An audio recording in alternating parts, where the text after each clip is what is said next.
আমি এখন মধ্য বয়সে। আমার এক বন্ধু জিজ্ঞেস করল, নিজের মধ্যে এই বয়সে পৌঁছে কিছু পরিবর্তন অনুভব করেছিস কি? আমি উত্তর দিয়েছিলাম, আজকাল আমি দোকানে বাজারে গিয়ে 2 পয়সা নিয়ে আর ঝগড়া করি না। কারণ আমি বুঝতে শিখেছি 2-4 পয়সা বেশি খরচ হলে আমি দরিদ্র হয়ে যাব না, বরং যে লোকটি 2 পয়সা বেশি রোজগারের আশায় মাথার ঘাম পায়ে ফেলছে, সে 2 পয়সা বেশি পেলে হয়তো তার মেয়েটির লেখাপড়ার খরচ চালাতে পারবে। সত্যি আমি বদলে যাচ্ছি।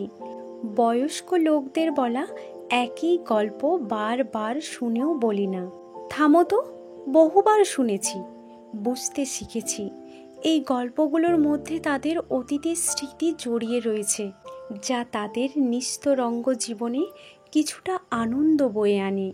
তাই আমি আর সেই আগের মতো তাদের কথা শুনে বিরক্ত হই না। লোকের ভুল ত্রুটি দেখে তাকে শুধরে দেবার জন্য আগের মতন আর প্রাণপণ লড়াই শুরু করি না।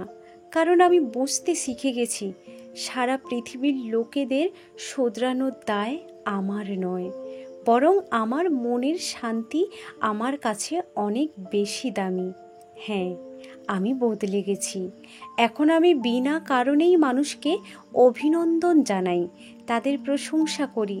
এতে তারা যে আনন্দ পায়, তাদের সেই আনন্দ দিতে পেরে আমি নিজেও আনন্দিত হই। আমাকে কেউ অবজ্ঞা করলে আমি আর আগের মতো অপমানিত হই না, দূরে সরে যাই তাদের থেকে।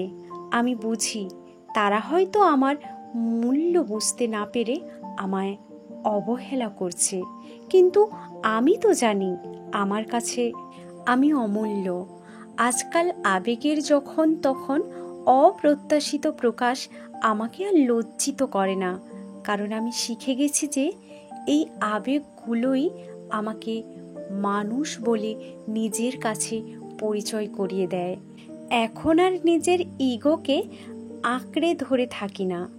বুঝে গেছি ইগো মানুষকে একাকিত্বের দিকে ঠেলে দেয়, বরং এটি ছেড়ে দিলে সম্পর্কগুলো সুন্দর হয়ে ওঠে।